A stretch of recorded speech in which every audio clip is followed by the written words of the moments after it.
Okay, so Jamie, let's go ahead and go through a scenario that you're going through right now, a real world situation. And what I'll do is you tell me what the issue is. I'll tell you what I suggest you do, and then we'll go around the room as a collective and see and put our thoughts together. So let's start with your situation. Okay, so a friend of mine approached me wanting to get a quote for mainly his autos, his motorcycle, um, and knowing this person personally, I was really excited about it because I've been trying to get their information. He also has a plane. He's getting married, and so they're fixing to buy a new home. All the things. So I knew I needed. I really wanted this policy. Um, I had a hard time kind of going back and forth from with him, trying to get all the information. At first, he told me he was upset with his main company, that his current company. I didn't really ask why in the beginning because I was just like, I really didn't care. I just wanted to get the information and get the quote started. Digging deeper into getting the quote, he mentioned he had a tow truck, what we seen on the policy, but it was actually on his personal policy somehow.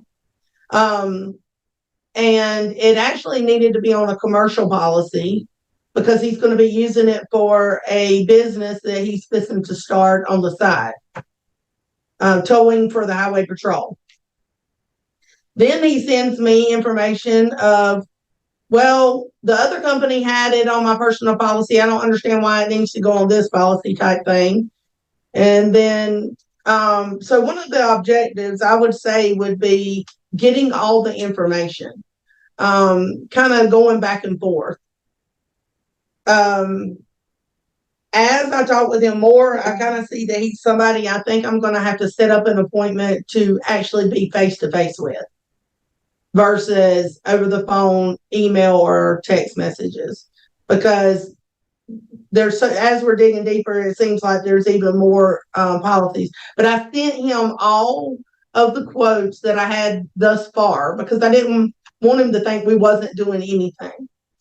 And I made it very clear in my email that, which I have taken from you, not giving him the option of, I would like for you to, when you get a chance, give me a call.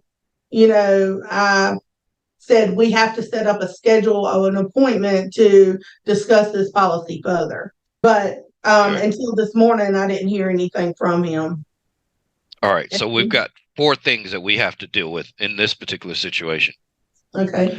The one that you think is going to be the most difficult is actually going to be the easiest, which is the tow Okay. truck, moving the tow truck to a commercial policy. And the reason why this goes back to quality of life. At the Mm-hmm. end of the day, you're about to get married. At the end of the day, you're about to start a new business. At the end of the day, you have a bunch of assets. So having this on the wrong policy type now means that you put yourself personally at risk, and everything that you own, everything that you possess, everything that you built, everything you promised your spouse that she's going to be a party to because she's marrying you and you have all these assets, not marrying you for the assets, but she's marrying you and you have assets. Well, now you're going to put that at risk to save a few bucks. That doesn't make sense. So, no, we're going to put your tow truck where it needs to be, which is on a commercial policy that now separates your personal from your business. Now we're protecting mama. We're protecting all the other things that you've built by putting things where they're supposed to go. If I didn't know, it would be one thing, but I know. So Mm-hmm. therefore, it's not an option. And if you are more concerned with saving a few dollars than you are in protecting your quality, your overall quality of life, then I'm probably not the agent for it. That's good. Thank you. Okay? So that's the first thing. That's the easy one. The second, if he's got all this stuff and all these things going on, getting a face to face with him may be more difficult than what you realize. So I would try to do a Zoom call with him. Okay. That's what I would try to do first. Unless, well, no, I won't say first. go ahead and try to do the face-to-face, but if you see hesitance or reluctance or a delay because, man, I don't know when I'm going to have time to come in the office and sit down with you and meet with you and do whatever, then go ahead and schedule a Zoom call. What about an outside the office meeting? Yeah, absolutely. Again, if It might have to be after hours with him. okay, if you have the time and you're good with doing face to face after hours, during hours, before hours, whatever, that's fine. But I'm saying if the hesitance comes in with, I just don't have time to meet with you in person, automatically go back to, then let's set up a Zoom call because I need to be able to talk to you face to face, whether it's real face to face or whether it's, us just having a meeting like this. So your go-to should be face to face, like you said, because of what you're dealing with here. But don't be afraid to have that fallback of a Zoom call either, because a phone call and an email is not going to cut it for a person like this. You know that it's hard getting data that way. The second thing you got to do is you have to give him a list of everything that you need for that call. Because if not, you're just going to have a series of meetings, right? Oh, I didn't bring that paperwork. Oh, I don't have that ID card. Oh, I didn't bring that. You know what? I don't have the VIN number for that. No, you have to be very clear in your data gathering. And if you look in the video library, in the commercial, just type in commercial, and you're going to see our commercial fact finder. I would use that commercial fact finder because then you won't miss anything because you're going to need his VIN number. He says a company he's starting, but he may have already started it, which means he probably has an EIN number, all that kind of stuff already. Just make sure you're asking all the right questions. Again, go to the video library, type in the word commercial, look at the commercial fact finder. It's under a big blue download button. And next is for this guy, it can't be about price. I'm assuming he's going to want to make it about price, but it can't be about price. Remember we had that big conversation about perceived value versus value. Features, benefits, quality of life is what make up value. So you got to be strong with your features, strong with your benefits, and tell the story of how it's going to protect his quality of life. And again, he's getting ready to enhance his quality of life because he's getting ready to get married. He's getting ready to start a new business. He already has a plane. He already has all this other stuff going on. Dude, you've got an amazing quality of life. We need to protect it, right? And here's how we're going to protect it. We're going to put everything where it's supposed to be. This tow truck should not be on your personal property. This is some agent who figured out a way to get you something cheaper. I'm not the cheapest agent. If you're looking for cheap, you can go down the street to whoever. I'm not that agent. I'm going to make sure that when you walk out of my office, that you are protected. And no matter what happens, you can sleep at night knowing that you got a partner in this. Yeah, he has. I was surprised he has the higher limits. He has our standards, which was great. That kind of got us past that obstacle of even having to discuss that point. But the coverage is not there for that tow truck at all. He only has liability. And again, it's quality of life. And you know what? He may have bought the tow truck. I don't know, but he may have just bought it because it was a good deal. And he may not even have driven it yet. He could have just be sitting in the garage somewhere, sitting in the shed somewhere. And he bought it because he knew he was going to need it at some point. Mm-hmm. But that's why we do fact finding. What do you do with this tow truck? How often do you drive it right now? Do you drive it between 51 or 100 miles a day? What are you actually towing? What kind of revenue does this tow truck generate for you? And see, these are all questions that are on our fact finder. Good. Now the key is getting him to call you back, right? Getting him to replace or getting him to respond to what you need. So at this particular point, your emails, your voicemail, everything should have a time issue to it, and it should have a price change issue to it. So look, we know that you got a bunch of things happening right now. You're getting ready to get married. You're getting ready to open your business. You got whatever. And time is premium. So let's get this taken care of right away. Let's go ahead and get on this now. Let's get it off your plate and get it onto my plate. You give me the information that I need, you give me whatever I do, then you can go on and do all these other things that you're doing, and I'll take care of this. But I need to be able to do that. I need this. I need this information, this. Give him a deadline. Today is Wednesday. Get this information to me by Monday. You got the weekend. Mm-hmm. Take charge, Jamie. Give instructions, not options. Mm-hmm. Let me say that again. Give instructions, not options. I feel good about it too. I feel more confident. Earlier I was thinking, can I record you and put it on my call? But I can say it myself. Yes, you can. Absolutely. Absolutely. So that's the time piece of it, right? Make sure you, like I said, give them specific time frames, and then make sure that you are letting them know that, look, these prices, carriers are changing.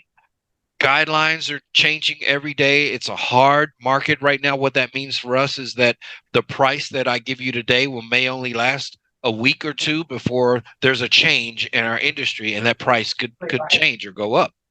So we need to get this done now. Let's lock in at today's prices instead of hoping that tomorrow's prices will be better. Mm-hmm. So let's get this locked in now, because there's too much change going on in our industry. I think that's all with him. Oh, okay, Jacob. So tell me about the situation that you're going through, and then I'll give you what my suggestions are. Go ahead. Okay. So we had a lady move down here from New Hampshire, and she found an agent in Georgia. She lives in South Carolina, but she found an agent in Georgia to write her home and her auto through Travelers. The home went into effect in June, and the autos were due to go in effect October 1st. Travelers changed the policy to where you can't write across borders for the auto, so they told her they were not going to write her auto policy. So she found us, an agent in South Carolina, to write both her home and her auto. Her roof being 10 years old, Traveler doesn't write any roof over 10 years old. So we just AOR'd that roof. And we were just going to rewrite the auto since they never went into effect. Which the AOR on the roof took about 2 weeks. So we had time to go over the auto policy and see what we were going to do once that AOR went through. And I explained to her our agency standard limits, so 250-500. And then everything else, the MedPay and the rental and all that were our standards. And I fought her with the MedPay for a while, and I explained to her, even though you have health insurance, the MedPay can help with your deductible and things like that and make it a smoother process. And there's no higher authority that you have to go to for the MedPay. When it came time to the limits, she wanted to see multiple options because she just didn't think she could afford the 250-500. And I went back and forth with this customer for over a week, explaining the limits, what they do, why they're important, and why this will save her money in the long term. And it ended up we went with the lower limits because she just kept telling me, I can't afford this. I'm a substitute teacher and I just can't afford it right now. Which she bought that $7,500 roof this week. So I guess she did have the money, she just didn't want to spend it there. Okay. So in that situation, what you're dealing with is a one-time payout versus a recurring bill. Okay. That's something you have to understand. If a person feels like they're broke, they may have already budgeted money for a specific expense. Like she probably already budgeted money. I'm assuming that she had already budgeted this $7,500 for the roof. Even paying $7,500, it probably was $10,000, and she talked the person down to $7,500, right? Right. So, okay. So that means that in her mind, and again, I'm assuming for her, but in her mind, having that monthly bill that she had to pay from now to whenever, right, it's much more important that she cut that out than this one-time thing. Because I'd pay that one thing and I'm done with that. No more. But if I agree to this, I'm paying this forever. And so that's a concern. I get that. But we don't get emotionally caught up in other people's money. We don't spend our customers' money. Our job is very simple. We have agency standards that we're going to explain. You explain those agency standards, right? Right. So that's step one. You did what you were supposed to do. Next, once we've explained our agency standards, we explain the consequences of each coverage if they don't have our agency standards at the moment of claim.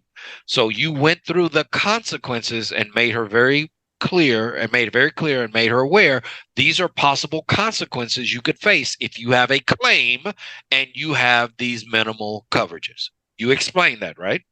Right. Yes. Multiple That's times. step two. Step three, I've explained the standard. I've explained the consequences. Now, if you don't want to agree to my recommendations, you need to sign the decline coverage form. So step three, did you have her sign the decline coverage form? Yes. What was her attitude about signing the decline coverage form? At first she was really brought back. And she was like, what's that? What am I declining? What am I signing? But then she eventually was just like, I understand. I just can't afford it. I have to sign it. Okay. Guess what? You did everything you were supposed to do, Jacob. You did everything you were supposed to do. We have 3 steps. Number 1, we have our agency standards. Number 2, I'm going to explain the consequences. If you refuse to accept our agency standards and you want something below that, that's fine. I'll sell it to you. You just have to sign this decline coverage form saying you understand that this is not what we recommend. You did everything you were supposed to do. That's why we don't get emotionally caught up in our customers' money. That's why we let our processes take over that. Now, here's what's nice about this. If your next conversation that comes up with her, she knows that she's not where you want her to be. So it makes it easier for you to bring it up. Hey, I know that things were kind of tough when you first moved here, substitute teaching, doing some other stuff. When we sit down and do this review, I'm going to ask you about bumping that coverage up because it really concerns me that you have these lower limits when we really want you to have higher limits to better protect you. Guess what? Her money situation might be different. Maybe she has a full-time job now. Maybe she's got a permanent job now. So our job is to bring it up. We have one job in insurance: offer the coverage that best protects a customer's quality of life should they ever have to file a claim. The customer's job is to decide what they want to pay for. We don't get emotionally caught up in their money, and we don't compromise on our job. So, Jacob, you did everything you were supposed to do. You can sleep good at night, and if this person has a claim, it's not on you. Because we explained it, we have the decline coverage form. We hope that she does not have a claim ever, but if something were to happen, nothing can come back on you because you did what you were supposed to do. So great job.